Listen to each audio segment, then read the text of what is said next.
Subhanallah, walhamdulillah, wala ilaha illallah, wallahu akbar. Sama-sama kita zikir bagi memulakan majlis kita. Subhanallah, walhamdulillah, wala ilaha illallah, allahu akbar.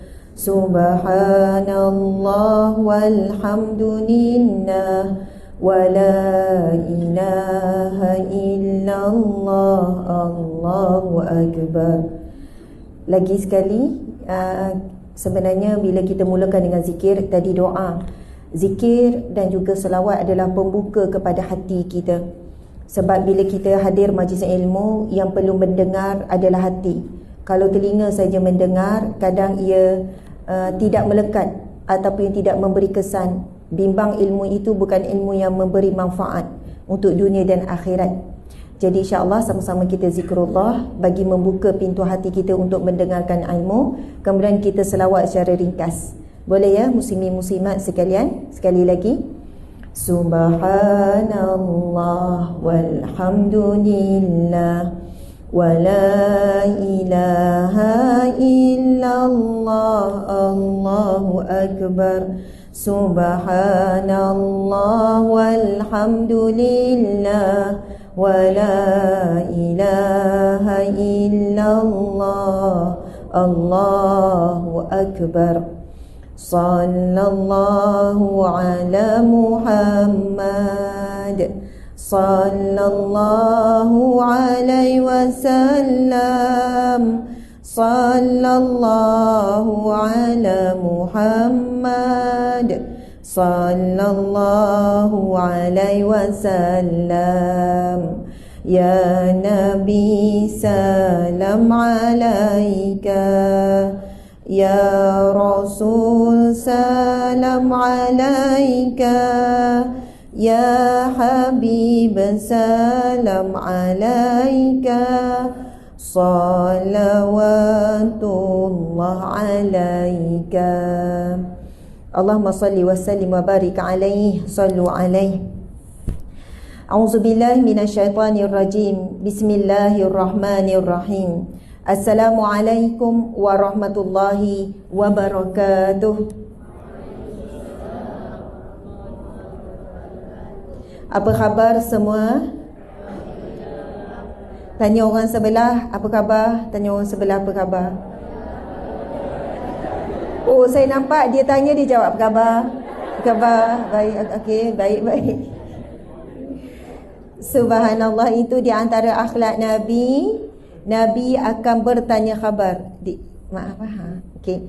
Nabi akan bertanya khabar kepada para sahabat.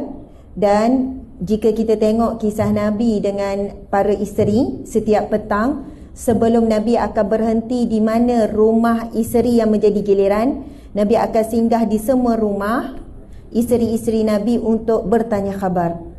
Barulah berhenti di mana rumah yang terakhir, iaitu rumah giliran Nabi sallallahu alaihi wasallam. Sebab itu bila kita baca sirah Nabi, Nabi adalah seorang lelaki yang kaya, bukan lelaki yang hidupnya miskin.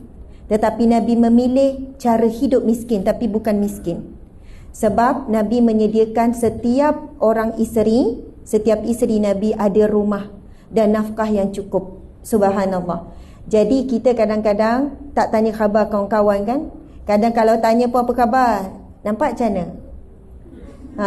Nampak baik ke? Nampak, maksudnya kadang cara kita jawab pun, kalau tak sihat tak datang dah ni, okey lah ni. Contoh, tanya tak khabar suami kita? Tak tanya. Suami macam mana, okey ke? Mana lagi stres, suami ke kita? Oh, kita. Kesian kan orang lelaki, dia soalnya dilahirkan kena jadi kuat, tidak boleh menjadi golongan yang tersakiti dan golongan yang tak boleh stres. Padahal lelaki juga ada tekanan, ada stres. Apa salahnya kita WhatsApp dia kan, tanya, awak apa khabar, awak kat pejabat macam ni, awak okey tak tu? Mungkin suami akan balas, dah kenapa awak ni buang terbiat ke? Kita suka kan kalau suami tanya khabar kita. Contoh pukul 10 pagi, pukul 12 tengah hari, awak macam mana, okey tak tu? Dah makan? Kenapa awak tanya? Entahlah, saya risaulah pasal awak. Ui, berbunga-bunga. Senyum tu sampai petang, sampai tak sabar nak jumpa. Tiba-tiba rasa rindu kan? Walaupun hanya tanya khabar. Subhanallah. Jadi tanya khabar itu adalah sunnah. Kalau kita jumpa bos jumpa anak buah, Assalamualaikum, apa khabar? Oh, seronok kan? Bila ditanya, baik, Alhamdulillah baik. Masya Allah. Alhamdulillah, semuanya dalam keadaan yang baik. Alhamdulillah. Alhamdulillahi Rabbil Alamin. Segala puji bagi Allah, Tuhan yang mentadbir sekalian alam. Salawat dan salam buat Nabi Muhammad sallallahu alaihi wasallam. Alhamdulillah, pada hari Isnin, hari Selasa. Semalam cuti kan? Rasa macam Isnin ke Selasa ni? Oh, rasa Isnin. Jadi nak hari Isnin ke Selasa? Selasa. Saya pun duk rasa macam hari Isnin. Tapi hari ini adalah hari Selasa. Hari ini sekolah dah bermula. Dan semalam kita cuti kan? Betul, hari ni masih lagi cuti. Esok sekolah. Okey, baik. Oh, cuti sekolah je lebih. Tapi kalau kerja kerajaan, dia sampai semalam je. Jadi hari Selasa. Betul hari Selasa ya? Kami pun sebab daripada Kelantan, semalam Kelantan bekerja. Itu jadi confused. Semalam kita ada Kelantan kan? Di Jabatan Agama. Oh, Kelantan tak cuti semalam. Jadi mungkin sebab hari ni jatuh pada hari. Okey, macam itulah. Masya Allah, Allahu Akbar. Ginilah kalau dah lambat jadi kelang kabut. Saya nak ucap terima kasih kepada penganjur Perbadanan Pengurusan Sisa Pejebak. Okey. Tengoklah tu. Sisa pepejal dan pembersihan awam, SW Corp. Itu bahasa Inggeris SW tu apa? S tu apa? Storing. Solid waste. Okey, Solid Waste Corp. Perbadanan Corporation. Okey, Perbadanan Pengurusan Sisa Pejal dan Pembersihan Awam dengan kerjasama Pusat Pungutan Zakat. Kan belakang tu kan? Masya Allah. Bagi tepukan pada Pusat Pungutan Zakat. Nanti kita sebut tentang mereka. Mereka memang nunggu-nunggu saya sebut tu kan. Masya Allah, ini satu agensi semi-government. Betul? Yang sangat penting dalam kelestarian muka bumi Allah. Betul atau tidak? Anda adalah khalifah Allah yang Allah pilih. Tak tahu pun dulu perjalanan hidup nak bekerja di majlis Jabatan Pepejal ni. Macam itulah ya, Perbadanan Pepejal ni. Perbadanan Sisa Pepejal ni. Tak apalah pepejal pun ya. Anda sedang berada di syarikat pepejal ni. Organisasi ataupun perbadanan sisa pepejal. Sebenarnya saya biasa juga dengan istilah-istilah sisa pepejal semua ni. Sebab encik suami saya, beliau dalam bidang chemical engineering, dalam bidang environment. Jadi dulu ini ada kaitan dengan pengurusan. Kalau encik suami dia dalam bidang alam sekitar berkait dengan air. Betul encik kan? 16 tahun jadi pensyarah. Betul kan encik? Encik kena, okey, isteri kan suka gitu macam bersungguh, suami kena respon kan. Okey, jadi wastewater, bagaimana menguruskan encik uruskan apa? Air sisa yang keluar daripada kilang-kilang yang masuk ke sungai. Lepas tu buat kajian ke atas air laut, pencemaran, tapi lebih kepada pencemaran air sungai. Ada kaitan tak dengan ni? Tak ada. Sisa pepejal ni lebih kepada sampah. Lepas tu macam mana pelupusan sampah? Masya Allah. Sekarang guna teknologi apa? Oh, macam-macam teknologi ada. Okey, syarikat ni terdedah atau tidak kepada rasuah? Ada. Siapa penerima kat sini? Takut tak sedar tersalah kat saya penerima. Maksud saya, ya, bila sebut begitu, dia akan terlibat dengan banyak syarikat yang akan menawarkan pelbagai teknologi daripada luar negara, dalam negara. Kan, teknologi sekian-sekian dengan harga sekian-sekian, dengan persen sekian-sekian. Jadi tajuk hari ini integriti sangatlah berkait rapat. Kerana ia melibatkan satu projek yang bernilai tinggi.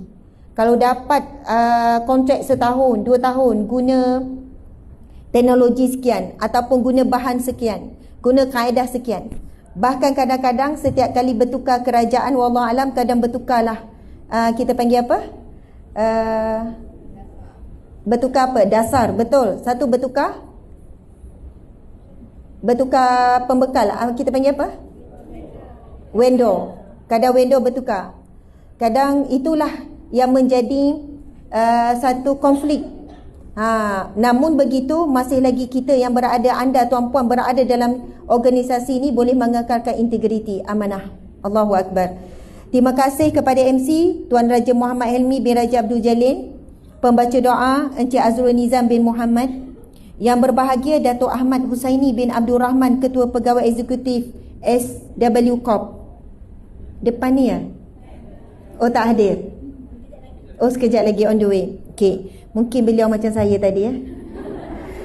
Seterusnya Encik Muhammad Syafiq, tak ada. Okey, Puan Nur Aziah binti Muhammad Abidi, Ketua Unit Integriti. Terima kasih Puan. Tuan Romi Nur Fizi, Tuan Romi, bukan Remy Ishak kan? Tuan Romi, pengarah bahagian undang-undang. Walaupun handsome lebih kurang. Nama unik Romi. Pengarah bahagian SW Corp, tuan-tuan dan puan-puan sekalian. Kenapa gelak? Memang selalu dipanggil Remy ya? Oh, memang kenalah ya dekaan saya. Tapi saya rasa tuan lagi handsome daripada Remy Ishak tu. Habidalah. Okey, subhanallah, tapi suami saya jauh lebih handsome. Tak boleh lah kan, suami saya kecil hati. Sebenarnya dah lama encik suami tak ikut saya pergi kuliah ataupun ikut sama. Biasa saya bergerak dengan tim lah, sebab beliau pun sangat sibuk, sebab kami sendiri menguruskan 10 anak syarikat. Jadi tetapi hari ini sebab ada urusan selepas ini, kami akan pergi ke ada 2 pertemuan. Sebab itulah beliau terpaksa ikut. Tetapi redha lah encik ya. Dah ikhlaskan hati ya, ikhlaskan hatimu. Okey. Subhanallah, tuan-puan dimati Allah sekalian, bila sebut pasal integriti, dan tajuk hari ini menarik, iaitu integriti cerminan peribadi keluarga dan masyarakat. Sekarang tuan-tuan yang hadir, pada lelaki yang hadir sekalian, angkat tangan mana yang lelaki? Takut tak sedar. Ada yang tak sedar dia lelaki, dia boleh angkat. Sebab dia banyak urusan kadang tu dengan telefon dan sebagainya. Kadang dia berzikir jadi dia tunduk. Subhanallah. Mana yang perempuan? Oh ya, saya nampak sebenarnya perbezaan perempuan dan lelaki. Tak adalah saya cakap yang belakang kenapa tak pakai tudung lagi tu. Tapi kita tahu belakang tu lelaki sebab dia tak pakai tudung. Walaupun kita berkahwin ataupun tidak, kita memang membawa imej dan maruah keluarga. Kita bawa maruah dan imej ibu ayah kita. Kalau kita dah berkahwin, kita membawa peribadi suami. Dan isteri pula membawa imej suami, suami membawa imej seorang isteri. Dan cuba lihat, cuba bayangkan anak-anak kita sekarang. Anak-anak kita sekarang, dia cerminan kita. Kita puas hati tak dengan akhlak anak kita? Kita puas hati tak dengan kejujuran anak kita? Kita puas hati tak sejauh mana anak kita selalu berkata benar, bercakap benar dan mempunyai akhlak yang mulia? Anak-anak tu cerminan kita. Kadang-kadang anak kita tempit dekat adik dia, kita pun marah, jangan tempit, tak elok. Kalau anak kecil tu boleh menjawab, dia akan cakap apa? Selalu tengok Umi tempit-tempit. Dia belajar daripada mana kalau bukan kita? Kita pun membenarkan lagi. Amboi sedapnya jawab, Umi tempit sebab bla bla bla. Dia pun ada sebab, alasan untuk dia bertempit, untuk menggunakan nada yang tinggi bukan pada tempatnya. Kadang-kadang anak kita berhelah, tidak mahu cakap jujur. Bila dia buat salah, dia tak nak mengaku. Rupanya kita pun selalu tak mengaku salah dengan suami kita. Dan suami kita tak sedar pun, akhirnya dia mengaku tanpa dia sedar dia tak bersalah pun sebenarnya. Sebab betapa hebatnya wanita ini, dia memutarbelikkan perkataan sampai suami tu rasa bersalah. Ya, perempuan tak pernah Salah. Orang lelaki sebenarnya dia tahu, tapi dia mengalah dalam menang. Sebab dia tahu perempuan tak pernah salah dan tak pernah kalah. Allahu Akbar. Saya nak bawa satu kisah. Subhanallah. Kisah ini daripada hadis yang sahih daripada Nabi Muhammad sallallahu alaihi wasallam. Kisah perdebatan dua orang lelaki yang amanah, yang mempunyai integriti. Integriti adalah istilah moden. Saya tak nak pergi kepada perkataan integriti itu, definisi, maksud, singsian kamus, Dewan Bahasa begitu begini. Tetapi istilah integriti, istilah moden, yang mana dalam Islam istilah yang lebih tepat dan lebih umum dan lebih jelas dan lebih mendalam, iaitu perkataan amanah. Amanah lebih luas. Jadi integriti sub di bawah perkataan amanah. Nabi bercerita, pada zaman Bani Israel, ketika itu di bawah Nabi Daud alaihissalam sebagai raja ataupun sebagai pemerintah. Ada seorang lelaki, dia membeli rumah dan tanah. Kita kalau beli rumah, beli sekali tanah tak? Sekali tanah lah. Oh, ada yang berfikir, beli rumah saja ke sekali tanah? Rumah aku beli sekarang, tanah belum milik Kalau orang nak ambil tanah tu, kita angkat rumah kita kan, pindah tempat lain. Ni, puan yang tudung warna, saya tak sebut, yang pakai tudung ni. Dia fikir rumah tanah gitu. Subhanallah, biasalah dah cuti 3 hari, memang kita agak miong sikit kan. Kebingungan, Masya Allah. Tuan-puan sekalian, bila dia dah beli rumah berserta dengan tanah lah, bila dia dah tinggal di situ, lama-lama dia terjumpa himpunan emas di bawah tanah rumah tersebut. Maksudnya bukanlah bawah rumah, maksudnya kan tanah. Jadi dia jumpa ada emas, berapa ketulang emas di bawah tanah. Mungkin dia nak menanam, dia kali-kali jumpa emas berketul-ketul banyak. Kemudian dia pergi jumpa tuan rumah ataupun pemilik rumah yang menjualkannya. Dia pergi jumpa, lepas tu dia kata, ini saya pulangkan kembali emas kamu. Saya hanya beli rumah dengan tanah, saya tak beli emas. Tuan-tuan, kalau tuan-tuan jumpa, tuan-tuan buat apa? Ya, terus rolap. Tuan orang Nogori Yo, dan boleh cakap Nogori, boleh cakap Nogori sebab duit Nogori walaupun orang Terengganu. Tapi nanti ramai tak faham kan, kita cakap luar lah, cakap KL. Kita cakap saya berjaya lah. Subhanallah, tuan-puan sekalian. Kalau sekalian terbelit sebab balik Terengganu 5 hari cakap Ganu, jadi saya perlukan masa nak cakap KL balik. Subhanallah, kalaulah kita jumpa emas, saya tak tahulah kalau soalan ni ditanya pada saya. Sebab kita dah beli, emas tu bawah tanah kita, rasa kita punya kan. Tetapi lelaki ni, dia pergi jumpa tuan tu, saya hanya beli rumah dengan tanah, saya pulangkan kembali. Tahu tak apa yang tuan ni pula jawab? Saya jual kamu rumah dan tanah dan segala isinya. Tuan rumah pun, dua-dua orang yang amanah, dua-dua orang yang jujur. Dua-dua tak nak emas tu. Oi, pelik ni. Kalau kita jadi tuan rumah yang asal jual tanah, oh, alhamdulillah. Oh, itu memang emas saya. Oh, dulu memang ada simpan, tapi tak lupa. Oh, terima kasihlah bagi. Tetapi punya amanah, mungkin itu memang milik dia. Tetapi sebab saya dah jualkan rumah dengan tanah itu kepada kamu, maka ia milik kamu. Dua-dua tak nak terima emas ni. Bukan sikit, ada himpunan emas yang banyak, macam disimpan, khazanah emas. Kemudian keduanya bersetuju untuk pergi berjumpa dengan pemerintah ketika itu, iaitu Nabi Daud alaihissalam. Bila berhadapan dengan Nabi Daud, dua-dua tak nak mengalah, tak nak emas tu. Dan Nabi Daud pun tak boleh terima, dan pemerintah pun tak boleh terima, sebab dia berada bukan di tanah kerajaan, dia berada di tanah persendirian. Jadi akhirnya Nabi Daud pun bertanya, kamu ada anak? Ada, saya ada anak lelaki. Kamu ada anak? Ada, saya ada anak perempuan. Kamu kahwinkan kedua anak kamu, dua-dua anak orang yang amanah, memang elok dikahwinkan, dan jadikanlah emas itu sebagai hantaran kahwin. Itulah cara diselesaikan. Akhirnya mereka berdua bersetuju, akhirnya jadi hantaran, akhirnya jadilah sah emas itu menjadi pemilikan kepada zuriat keturunan mereka. Masya Allah, Allahu Akbar. Sekarang berapa hari bulan tuan-puan sekalian?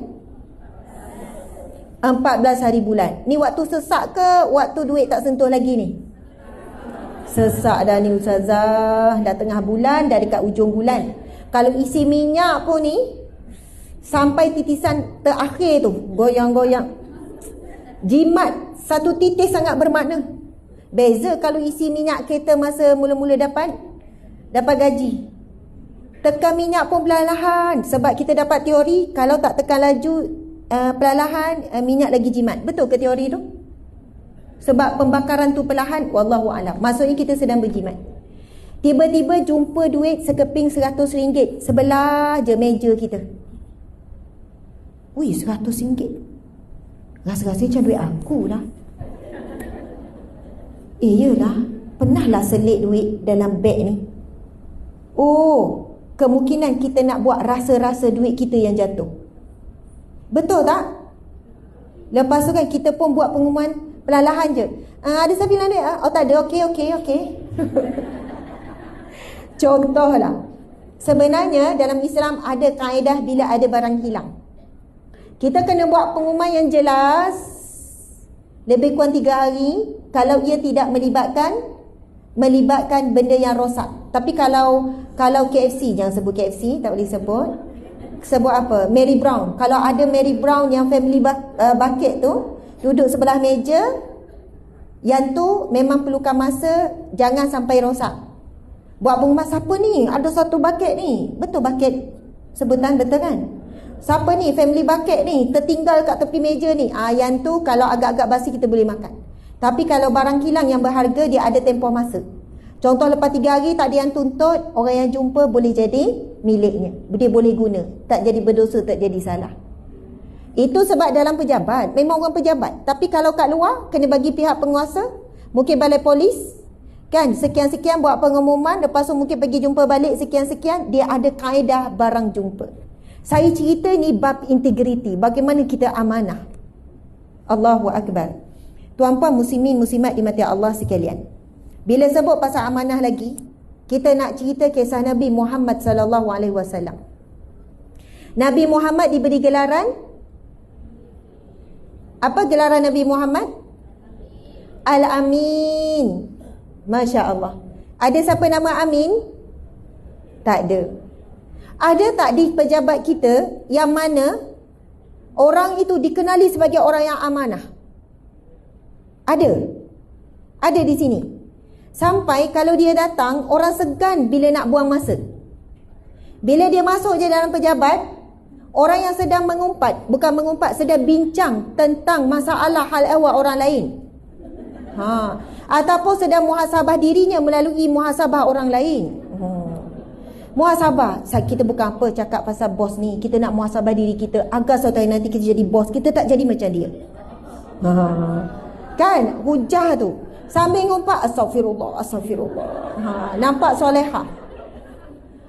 Saya di pejabat dulu ada. Saya ingat, saya kerja 9 tahun sebagai agensi kerajaan di JAKIM, kemudian dihantar di Jabatan Agama. Ada individu yang bila dia masuk je, bila nampak je dia, kita semua terdiam. Yang duk borak-borak tu, yang buat kerja macam buat kerja. Sebenarnya tak buat kerja tu, buat macam kerja tu. Kita pun duduk, kita pun bukan sebab takut, tapi sebab hormat dan sebab segan, sebab betapa malunya dengan ada akhlak beberapa orang ni yang sangat integriti ataupun amanah dengan kerja sangat bagus. Sampai kita rasa, kadang tu kita tanya, tak penat ke daripada tadi? Duk, Masya Allah. Okey, Waalaikumsalam. Yang berbahagia Datuk, terima kasih sudi hadir. Iaitu yang berbahagia Datuk Ahmad Husaini bin Abdul Rahman, Ketua Pegawai Eksekutif SW Corp. Masya Allah. Subhanallah. Jadi, dah habis dah kan ceramah kita kan? Tiba Datuk mari, kita terus bela Datuk. Okey. Masya Allah. Okey. Tuan-puan muslimin muslimat dimati Allah sekalian. Jadi, sekiranya ada di dalam organisasi kita, dalam suasana kerja kita, ada individu begini, dia sebenarnya tak perlu dengan cakap, dia dengan buat saja. Sebelum saya berada di bahagian terakhir, Ada satu bahagian sebelum tu saya tak nak sebut. Ketua Kerani yang sangat amanah dan integriti yang sangat tinggi. Ini pengalaman saya kerja, Ketua Kerani.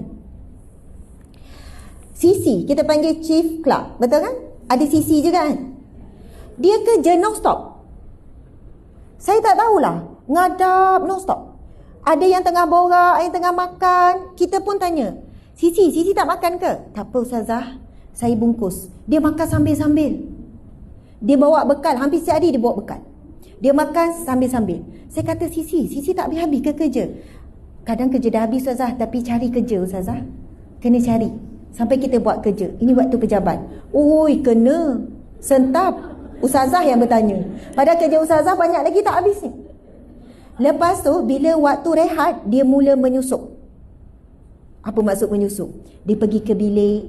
Ustazah nak tengok ke katalog terbaru? Tak. Tapi itu waktu rehat, betul tak? Ustazah tengok waktu rehat je. Adalah saya tak nak sebut brand apa. Biasa brand apa kan? Tapi dia bagi waktu rehat je. Lepas tu dia ambil balik. Ustazah, waktu dah nak habis lah. Dia takut saya tengok bila waktu kerja. Lepas tu saya pernahlah tanya dia pasal katalog tu waktu kerja. Sisi, saya naklah yang tu. Ustazah, nanti habis waktu pejabat. Kena lagi. Faham tak? Saya rasa ya Allah, hebatnya Sisi ni, dia punya amanah dengan waktu kerja. Dia elakkan untuk borak. Walaupun kadang saya tanya khabar, mulut ni suka berborak. Okey Ustazah, ya minta maaf saya ada kerja.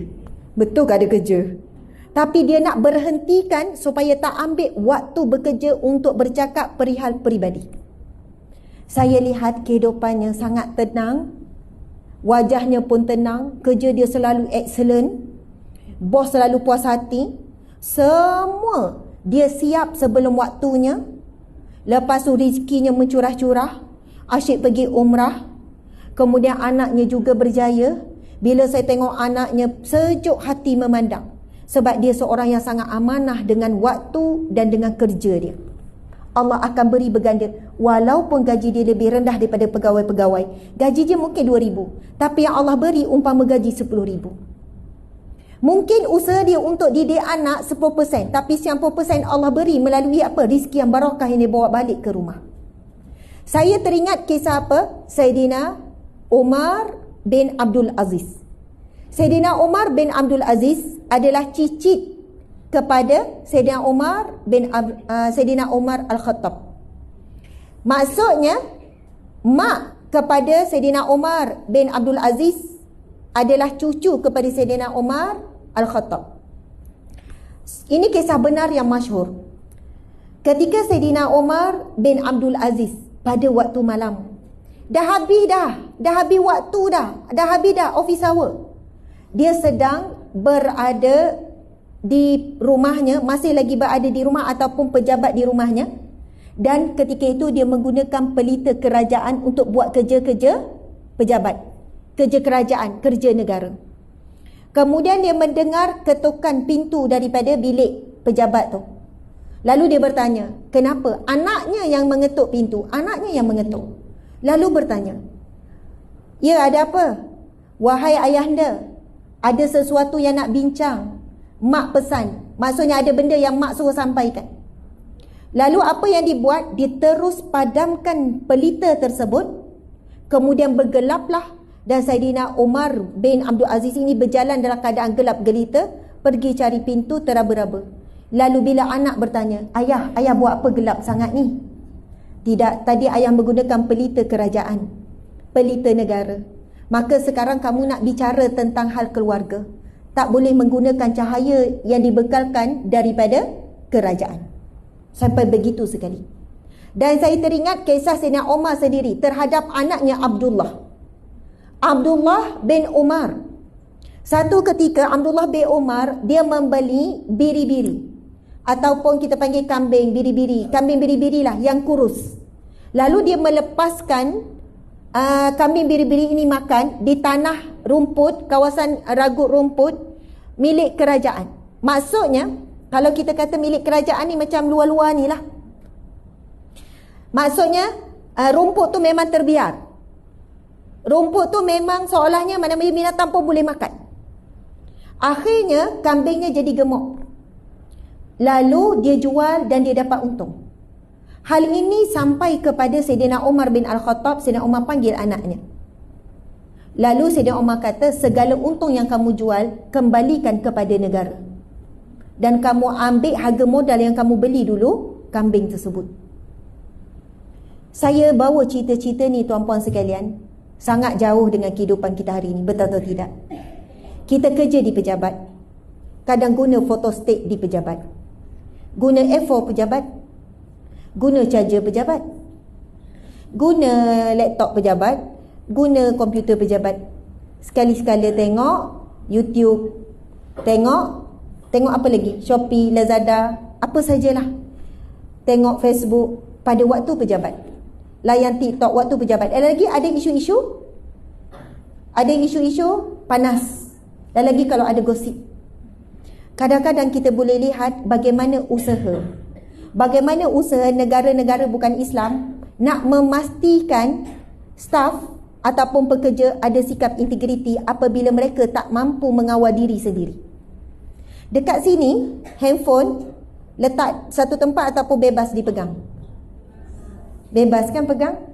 Kadang-kadang kita selalu terbabas dengan phone kita, betul tak? Bukan kadang-kadang, selalu terbabas dengan phone kita. Kita rasa nak tengok sekejap je, lepas tu terleka. Tiba-tiba bos lalu, tiba-tiba je duduk kaku depan komputer, buat-buat sibuk, buat-buat mikir. Apa tu? Ni bos tengah settlekan ni. Padahal telefon tu tengah bercahaya kat bawah tu. Bos perasan je. Oh. Contoh.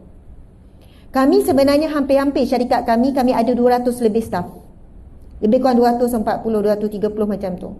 Hampir-hampir sebenarnya kita ada 10 anak syarikat, Datuk. Ada 7 syarikat Siam Berhad, ada 3 enterprise. Kita hampir-hampir sebenarnya nak wajibkan semua phone staff semua diletakkan satu tempat.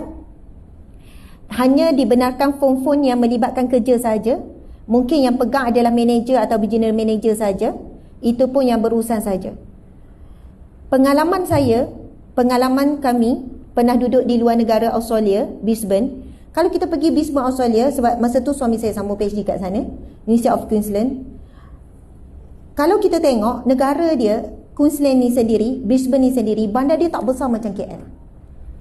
Kita hidup di sana macam, entahlah, saya rasa macam relax, tetapi bukan nak kata relax. Kualiti hidup tu tinggi, tetapi kita boleh menyelesaikan kerja dan urusan begitu banyak dalam satu hari. Dan pengalaman saya bila berurusan dengan beberapa agensi di sana, contoh pengalaman kawan PR, kita panggil permanent resident kan, PR, orang Malaysia kita bekerja di sana. Ada seorang kawan ni, bila saya hubungi dia pada waktu kerja, saya tak dapat hubungi dia tak angkat. Bila habis waktu kerja, barulah dia call balik. Dia kata, Ustazah, minta maaf, saya kalau waktu pejabat, phone kami semua kumpul satu tempat, diletakkan dalam satu locker macam tu lah. Kalau ada emergency, kami ada nombor phone pejabat. Kan ada phone pejabat. Okey. Kalau kita pula ada benda penting, kita boleh minta kebenaran, tapi untuk urusan tu je. Lepas tu saya tanya, rasa macam mana? Dia kata, Alhamdulillah, syukur sangat. Sebab dia kata, saya tak boleh kawal diri saya kalau ada phone. Tetapi bila ada sistem macam ni, sistem yang mengawal, akhirnya kita boleh siapkan kerja pada waktunya dan lebih awal daripada waktu. Bahkan apa yang berlaku, sebab boring, sebab kerja dah habis, kami pula akan pergi jumpa bos nak cari kerja. Bos, ada kerja apa-apa tak? Sampai tahap tu.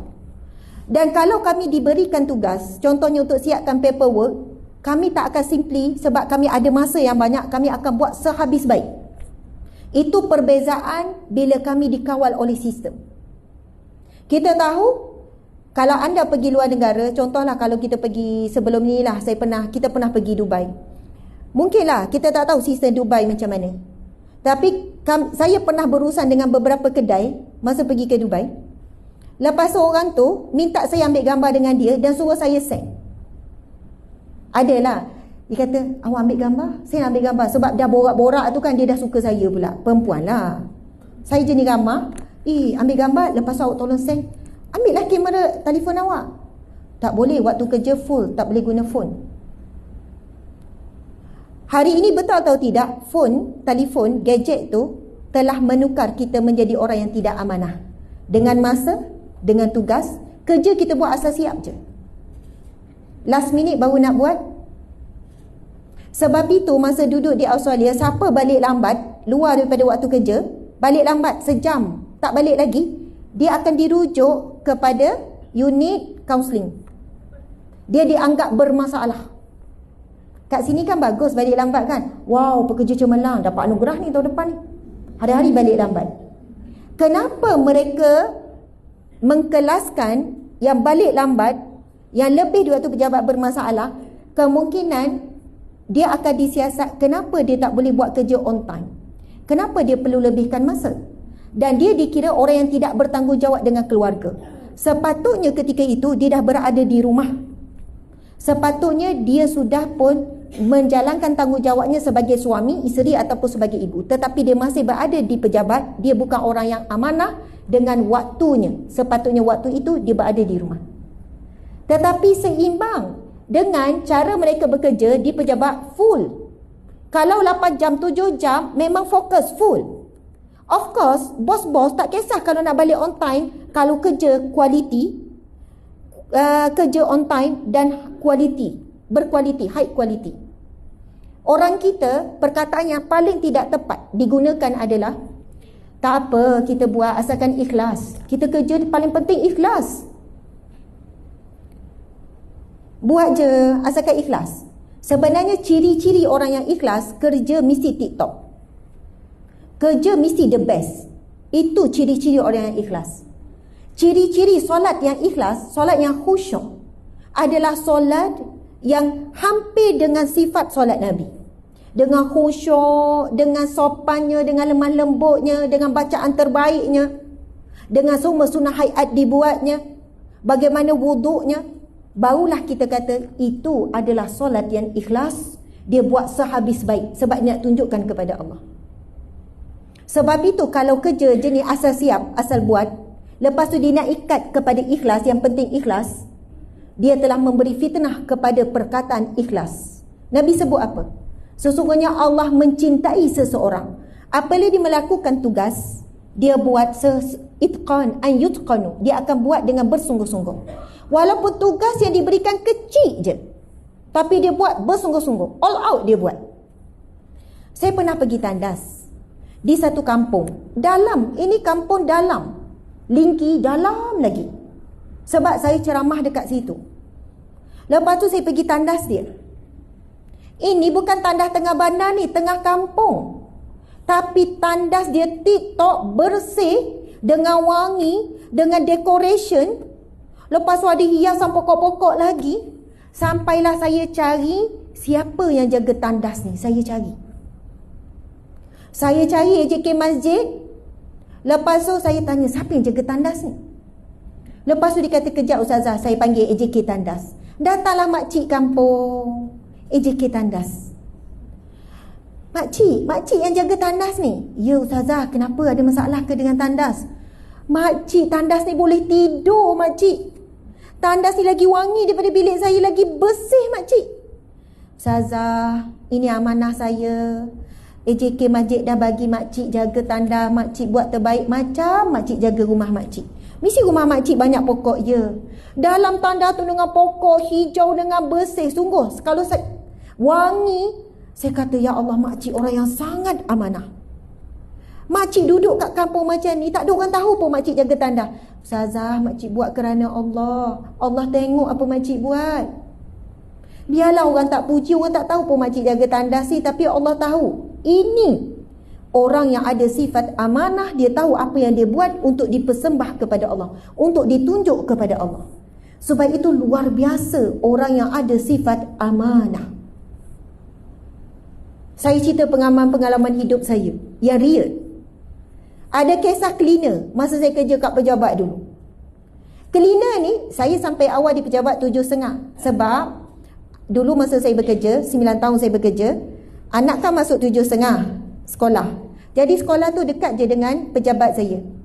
Selang 5 minit akan sampai dekat pejabat saya. So saya hantar anak sekolah, jadi saya punch card, saya punch in masuk pukul 7.30, saya boleh keluar 4.30. Tapi bila saya dah sampai, setiap kali saya sampai, makcik klinik ni dah sampai awal lagi dah. Dia dah sampai pukul 7 suku, dia dah ada. Kadang 7.10 dah ada. Kadang saya nekat, biar saya sampai dulu, tengok dia dah ada. Saya kata, makcik masuk pejabat pukul berapa? Pukul 8 Ustazah, 8 ke 5. Memang itu waktu pejabat. Kami tak ada pilihan waktu anjal macam kerja-kerjaan. Habis tu kenapa makcik sampai awal sangat? Ustazah, lebih baik awal daripada lambat. Step back kena. Saya kata, tapi awal sangat. Yelah, kita tak tahu apa yang berlaku, jam ke apa. Seremban mana ada jam, tuan-puan sekalian. Tak jam pun, rumah dia tak jauh daripada rumah saya. Lepas tu bila dia buat kerja kan, dia lap, dia nyapu, dia ni kan, dia ulang. Saya kata, makcik dah bersih dah cermin ni, berapa kali makcik lap? Dah bersih dah lantai, berapa makcik sapu? Ustazah, ni kan waktu kerja, saya tak boleh tak buat kerja, saya kena buat kerja. Saya kadang borak dengan dia, jumpa dia kat tandas kan, makcik macam mana ni? Dia layan sekejap, maaf Ustazah, ni waktu kerja, saya kerja ya. Bila saya pergi rumah dia rumah flat tingkat 3, tingkat 4, bersih, wangi, anak berjaya, cucu-cucu baik, makcik anak pertama, anak kedua, ibu tunggal, besarkan 5 orang anak, 20 tahun. Tapi Allah beri keberkatan rezeki, besarkan 5 orang anak daripada kerja cleaner. Berapa gaji kerja cleaner? 1,200, 1,300. Besarkan 5 orang anak, tapi anak-anak baik, berjaya, ada gambar-gambar. Saya kata, ya Allah, salute. Inilah rezeki yang tak disangka-sangka. Allah bagi anak yang baik, Allah bagi sehat walafiat, Allah bagi hati yang tenang. Dia pun jenis suka senyum, tenang. Antara sebab jiwa dan hati kita tak tenang sebab ada benda yang kita tak settle dengan Allah, lagi bab urusan kerja kita, bab amanah yang banyak kita tidak tunaikan. Allahu Akbar. Ada seorang lagi PA. Kalau dulu jawatan pembantu am rendah, sekarang PA ada lagi tak? Ada kan? PA ni memang kerja dia itulah buat air sekian-sekian. Dia bukan kerja di pejabat saya, tapi dia kerja di satu pejabat lain yang berbeza dengan organisasi saya. Saya tak nak sebut pejabat apa. Dia ibu tunggal, anak 4. Dia selalulah buat baik dengan saya, jumpa tengah jalan, saja hantar kuih kan, pada sebelum waktu pejabat, habis waktu pejabat, mesej, nanti waktu rehat Ustazah sekian-sekian.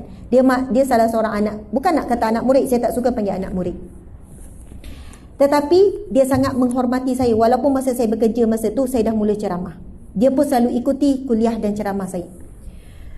Bayangkan di kerja Pak, dia hanya bawa motor dan dia tak ada SPM. Satu hari dia jumpa saya, dia kata, Ustazah, akak nak ambil SPM. Umur dia dah dekat 40 masa tu. Akak nak ambil SPM. Akak nak ambil SPM kak? Kenapa kak? Ustazah, akak ni dipandang rendah, tak belajar, SPM pun tak ada.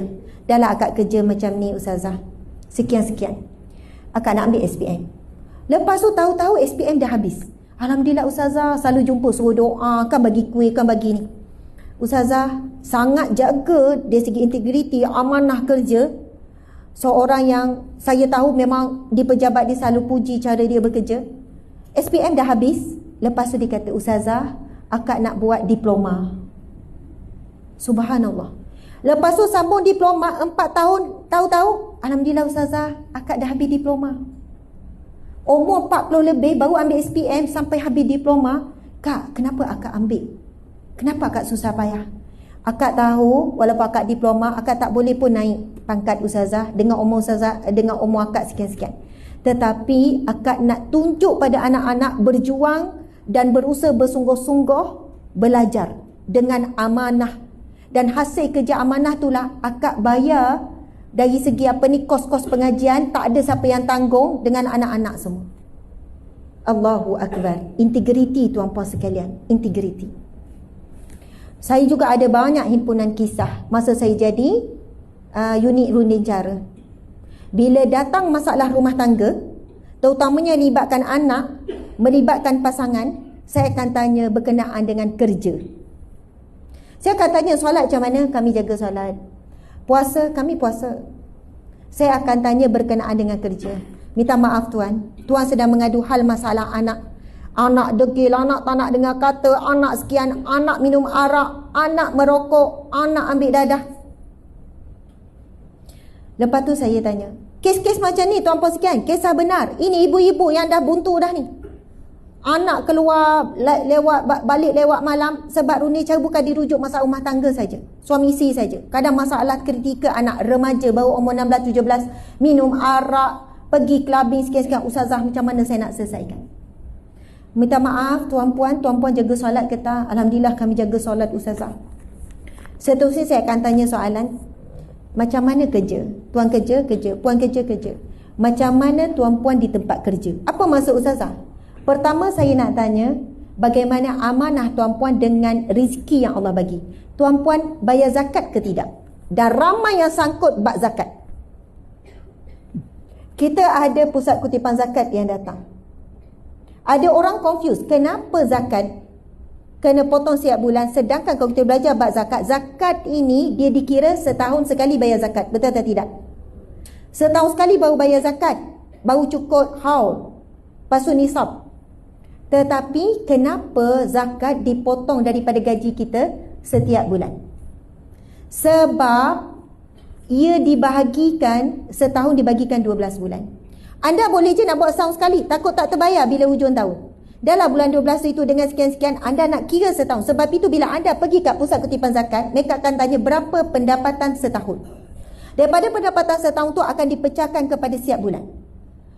Kadang-kadang walaupun gaji RM4,000, RM5,000, RM6,000, zakat hanya lebih kurang RM40, RM30, RM50 sahaja. Tetapi kerana takut nak pergi kira, takut tinggi, tak pergi kira-kira, akhirnya rezeki yang kita dapat setiap bulan tidak ada keberkatan sebab zakat pendapatan adalah wajib. Kita ambil dan kita pegang, dan Malaysia berpegang kepada pendapat zakat pendapatan adalah wajib. Tuan-puan, muslimin muslimat, ini adalah integriti terhadap kerja dan integriti terhadap harta yang kita usahakan dan harta yang kita bawa balik. Daripada gaji itulah kita bayar rumah. Sebab itu kadang-kadang rumah kita tu kenapa panas, tak tenang, tak bawa bahagia.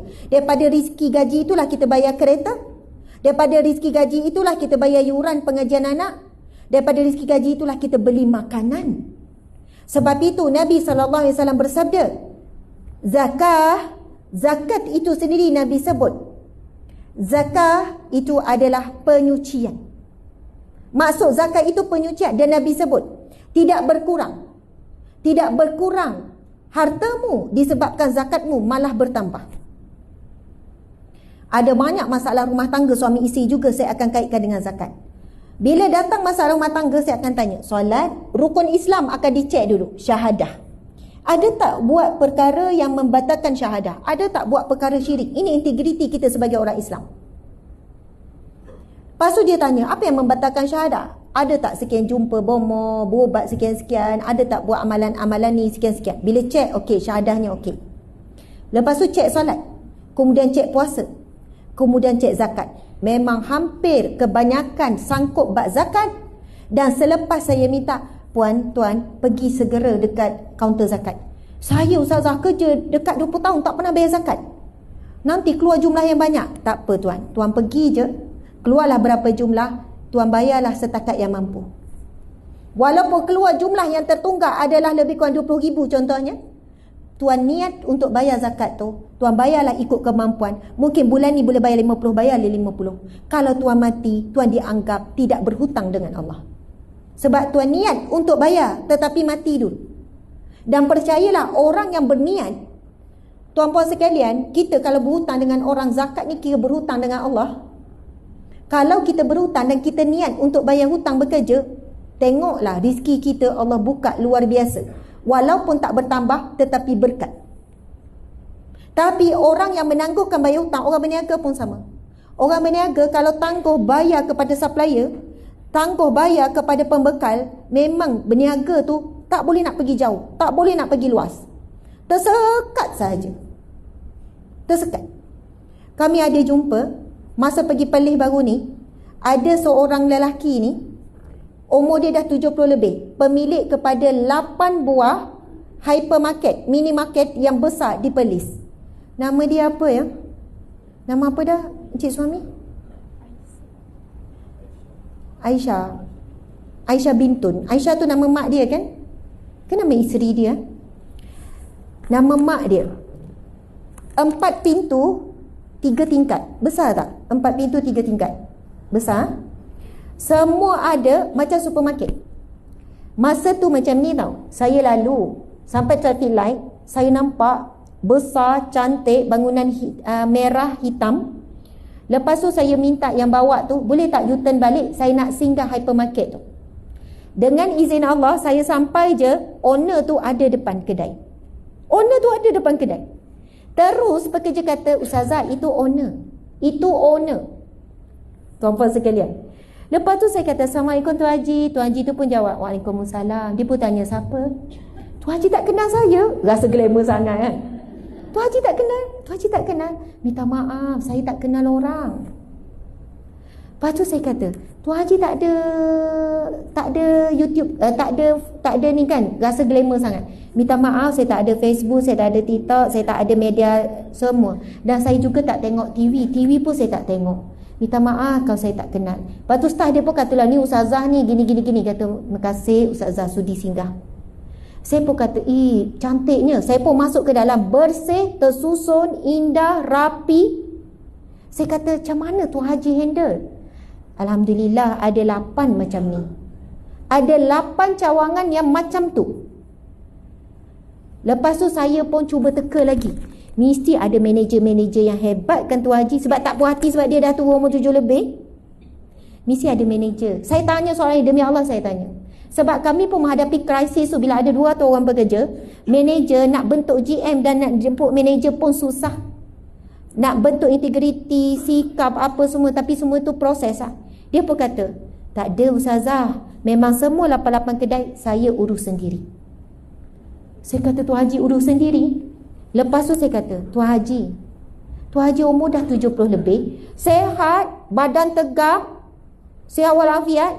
Ya Ustazah, 8 ni saya urus sendiri. Tapi adalah pekerja-pekerja yang saya boleh percaya, tetapi semua masih saya urus sendiri, dengan pembekal apa semua. Tetapi tahu tak macam mana dia punya integriti ataupun kredibiliti dia? Untuk makluman Ustazah, saya ini Perlis kan sebelah Thailand. Thailand pun saya tak pernah pergi. Negeri-negeri dalam Malaysia saya tak habis pergi, kecuali sebab ada urusan. Saya pergi sebab ada urusan. Saya tak pernah pergi bercuti. Tuan Haji, duit banyak, kereta dia pun memang kereta mewah lah. Tuan Haji duit banyak, pergilah bercuti, umur dah 7 lebih. Ustazah, kena jaga Ustazah amanah kerja. Saya macam tak boleh cannot brain. Saya tak terima. Sebab saya fikir dah waktunya. Dia kata tidak Ustazah, setiap hari 7 hari seminggu saya tak pernah tak bekerja. Saya bekerja setiap hari, pagi sampai petang. Sebab itu saya tengok pekerja dia muda-muda tetapi luar biasa. Saya kata, Dek, kamu macam rajin kerja, tak puas hati tengok budak-budak muda. Kamu dah kerja bertahun. Sebab bila kita jadi majikan, krisis pekerja adalah macam mana nak tanam integriti. Walaupun bos tak ada, mereka kerja rajin, kerja tetap bagus, kerja sekian-sekian, on time. Saya dah 4 tahun dah kerja sini Ustazah. Saya dah 5 tahun dah. Lama kamu kerja ya. Sebab apa? Contoh yang diberikan oleh majikan ni. Lepas tu, subhanallah, dia kata, Ustazah, saya kerja, saya kerja hidup susah daripada kecil. Dan sebenarnya video pakcik ni memang ada. Nanti saya akan buat, belum siap Dah siap kan? Oh, bincang saya kerja pula. Saya buat video tu semua, saya nak compile, memang saya nak tunjuk sebab pakcik ni memang luar biasa bagi saya. Sebab susah saya nak jumpa orang Melayu yang hebat dan berjaya macam ni tapi tak terkenal. Orang semua tak kenal pakcik ni. Pemilik kepada 8 buah 8 bukan minimarket, hyper minimarket yang besar, yang sangat berjaya, yang sangat cantik, kemah, bersih. Kemudian dia sebut daripada awal dia berniaga, dia tak pernah berhutang. Contoh beras, banyak beras. Kalau modal untuk beli beras 300,000, 400,000, 500,000, dia beli cash. Lepas tu dia tunjuk ini semua beli cash. Sebab daripada awal tu dia punya amanah dengan perniagaan. Amanah dengan duit, amanah dengan modal. Sebab dia kata bila kita tak berhutang, kita tidak bebankan pembekal. Di situ ada amanah kita. Bagaimana muamalat kita, bagaimana kita berurusan. Masya Allah, Allahu Akbar. Tuan-puan, muslimin, muslimat dimati Allah sekalian. Kita dah dekat pukul 12. Sebenarnya waktu sampai pukul 12, 1 minit lagi. Macam mana integriti masa ni? Boleh tak 10 minit lebih? Minta dengar Datuk. Boleh Datuk? Boleh ha? Okey. Masya Allah. Nabi SAW diberi gelaran Al-Amin. Al-Amin maksudnya amanah. Amin juga asal perkataan amanah. Amanah. Amanah maksud apa? Tenang. Amanah, aman, tenang. Betul tak? Kalau kita tanya bos-bos kita kat depan ni, apabila mereka nak berikan tugas, macam tuan kan, nak berikan tugas yang penting, yang membawa imej syarikat, tugasan yang menentukan satu perolehan yang besar, projek yang besar, contohlah projek ni bernilai 5 juta. Sudah tentu bos-bos ni akan cari orang yang amanah. Betul atau tidak? Okey, ada 2 karakter. Seorang berkarisma, seorang berkarisma. Oh, dia punya penampilan memang hebat lah. Antara karisma dengan integriti mana lebih penting? Antara karisma dengan integriti mana lebih penting bila kita hantar seseorang wakil syarikat untuk pergi mesyuarat dengan Perdana Menteri? Contohlah, integriti. Ada orang, dia ada integriti yang bagus. Kerja dia memang TikTok. Tetapi dia punya karisma kurang. Dia punya malu-malu, takut-takut. Tapi ada pula karakter yang kedua. Oh, orang tengok pun wow, meremang. Orang kampung kata goosebump. Kan? Lepas tu bila dia bercakap je, ui, sekian-sekian. Tapi bila lama-lama dia cakap, baru boleh rasa kosong. Action je banyak, gaya je lebih. Dan dia tak buat study pun dengan pembentangan dia tu. Sebab dia dah confident sangat dengan dia boleh, selama ni dia boleh confident dia dapat tu daripada karisma dia, tapi bukan integriti. Kalau kita dapat gabung karisma dengan integriti, oh ini hebat. Kalau kita tengok kajian-kajian universiti, antara karisma dengan integriti mana lebih powerful? Integriti lebih powerful. Amanah, integriti powerful. Dia akan keluar. Walaupun masa dia bentang, dia macam kurang confident. Masa dia bentang, dia kurang berkeyakinan. Tetapi dia akan keluar juga hasil tu daripada integriti tu. Sebab ia datang daripada dalam keluar. Orang yang karisma tak ada integriti, dia daripada lahir, daripada luar, zahir. Lepas tu bila dah habis yang luar tu, dia tak ada dah daripada dalam. Dia dah kering dah. Saya nak kembali kepada nama amanah. Perkataan amanah. Amanah ni tenang. Kalau kita tanya bos-bos, dia akan pilih orang yang bila dihantar wakil, dia boleh jadi tenang. Sebab itu amanah, asal perkataan amanah, amanah maksudnya tenang, aman. Yang mana bila dia hantar orang ni, dia tak perlu fikir panjang. Dan dia boleh tidur lena kat rumah. Maksudnya kalau dia hantar wakil A ni, dia tahu A ni dia akan buat sabi baik. Ketah kerja dia akan kaji tu betul. Dia akan study betul-betul. Jadi bos ni saya nak tanya, dia tenang tak bila dia hantar orang yang amanah? Dia akan tenang. Tapi kalaulah orang yang amanah tu sakit, tak boleh pergi, dia ada pilihan B, dia ada karisma tapi dia kurang amanah. Bos ni lena tak tidur, tenang tak? Kurang tenang. Kurang tenang. Duk risau. Hei, boleh tak tu dia bentang? Okey tak tu? Kan dia main goreng je kan? Kan nanti kena tanya tak boleh jawab kan? Faham tak? Sebab itu orang yang amanah, dia adalah orang yang akan berikan ketenangan kepada orang lain. Itu orang yang amanah. Kalau kita cerita rahsia kita kepada orang yang amanah, kita tenang tak? Kita tenang. Kita tahu rahsia kita akan dijaga. Saya nak tanya para suami sekalian, para lelaki, mana yang dah kahwin, ada isteri, angkat tangan. Tak nak ngaku pula dah kahwin. Belakang semua tak kahwin lagi. Angkat tinggi-tinggi. Oh, dah kahwin, laku rupanya ya. Subhanallah. Saya nak tanya tuan-tuan. Tuan-tuan, ada anak? Siapa yang ada anak kecil? Ada anak kecil? Ada. Yang ada anak kecil tu saya tanya. Kalau tuan keluar rumah, tuan pergi lepak atau pergi jumpa kawan-kawan, tuan tinggal anak kecil dekat isteri, tuan tenang ke tak tenang? Tenang ke tak tenang? Tinggalkan anak dekat isteri. Tenang tak? Saya tanya si lelaki tersebut. Saya tak tanya orang perempuan. Tuan tenang tak? Maksudnya, ke tuan susah hati, ke tuan kena call. Anak dah makan belum? Anak dah buat apa? Anak tu okey ke tak tu? Saya nak tanya, tuan tenang tak kalau tinggalkan anak pada isteri?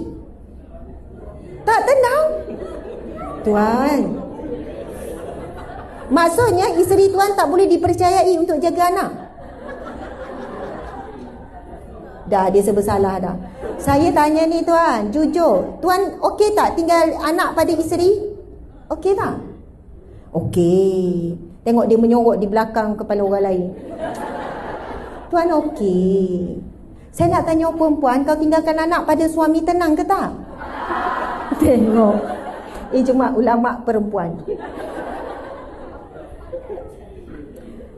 Tak, benda ni saya nak sebut apa ya, dia jadi macam fitrah, semula jadi. Soalnya kalau orang lelaki dia kursus 3 hari 2 malam tinggal dekat isteri anak-anak, dia tak perlu fikir. Dia okey je 5 kali makan kat hotel tempat kursus tu.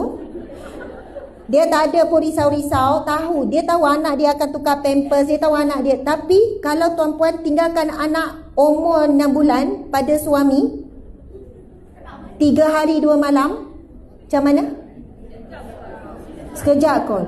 Bang, anak tu macam mana? Bang, kena tengok abang, jangan anak tu sampai tersedak bang. Minum susu kena tinggikan sikit bang sampai sedawa. Tak tidur malam, risau.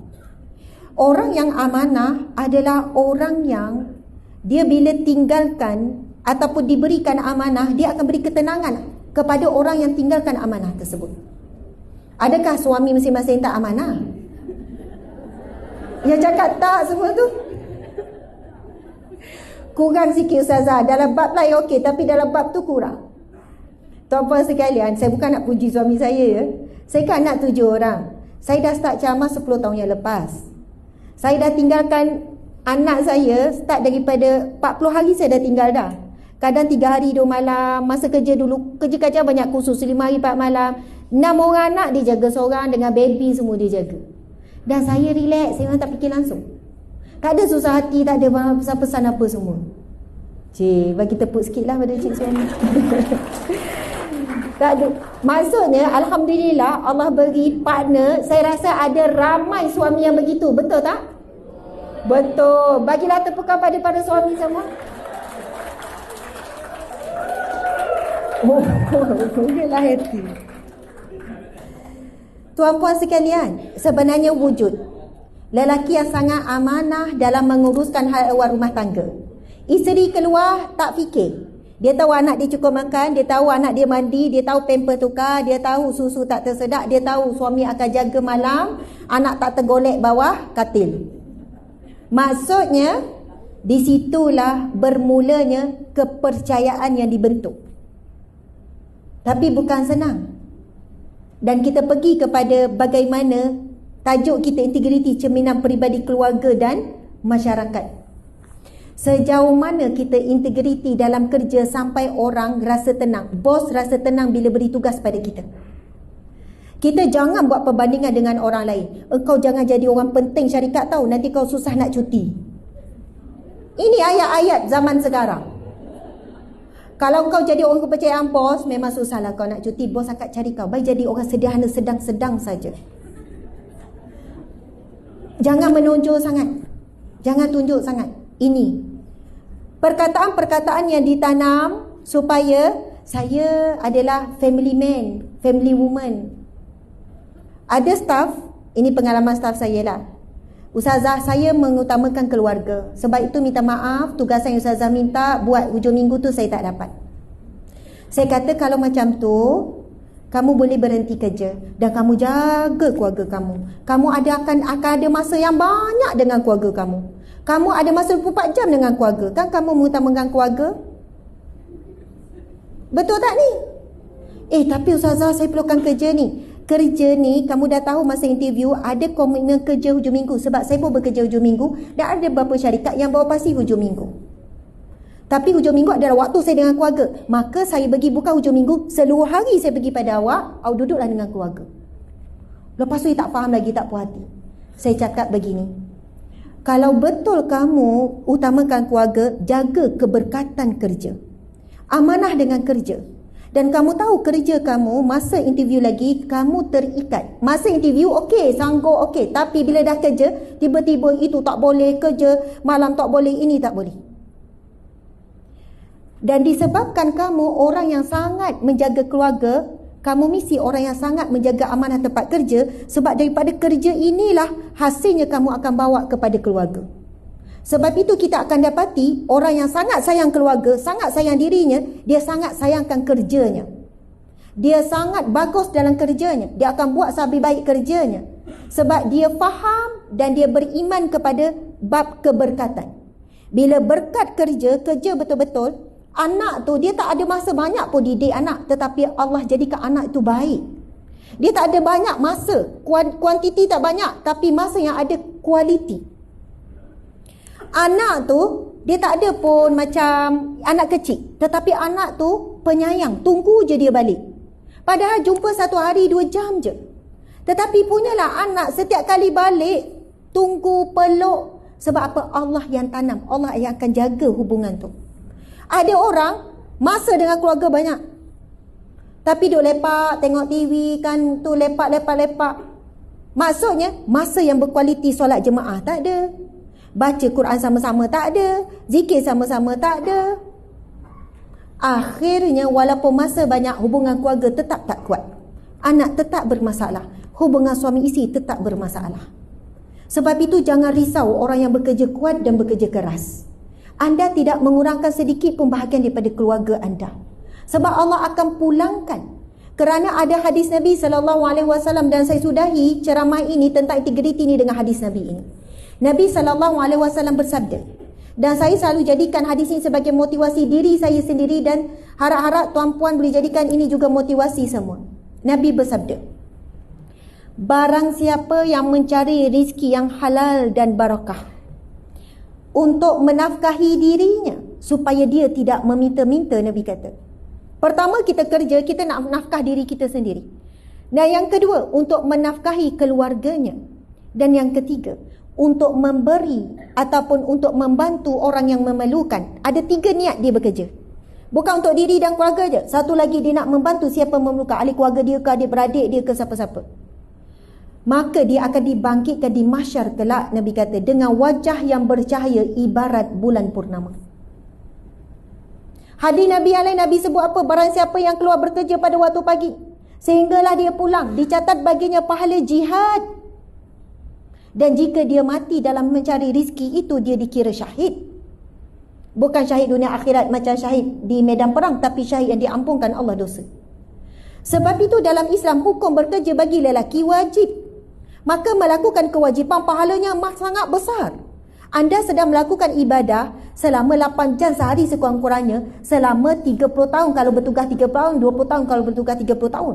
Sebab itu ada orang bekerja 8 jam sehari, 30 hari sebulan, dia bukan hanya dapat gaji, dia dapat pahala sebulan pahala beribadah daripada kerja. Tetapi kerja mesti ada integriti, ada amanah dengan masa, dengan tugasnya. Anda boleh siapkan paperwork yang bos suruh buat dalam tempoh 1 jam.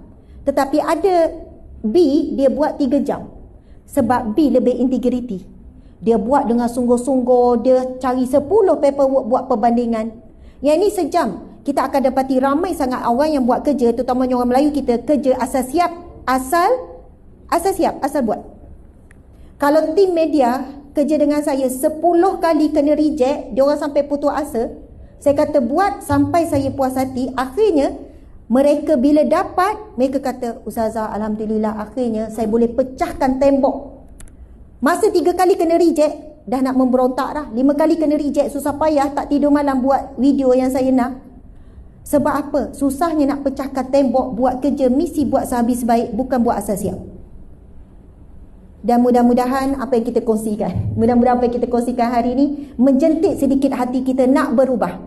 Kalau kita berubah jadi yang terbaik, buat kerja lebih baik, walaupun perkara kecil-kecil, ia tidak rugi sedikit pun. Walaupun pangkat kita tak naik, bos tak pandang, tapi percayalah sifat ihsan, apa sifat ihsan yang perlu ditanam dalam integriti, Allah Maha melihat apa yang kita buat.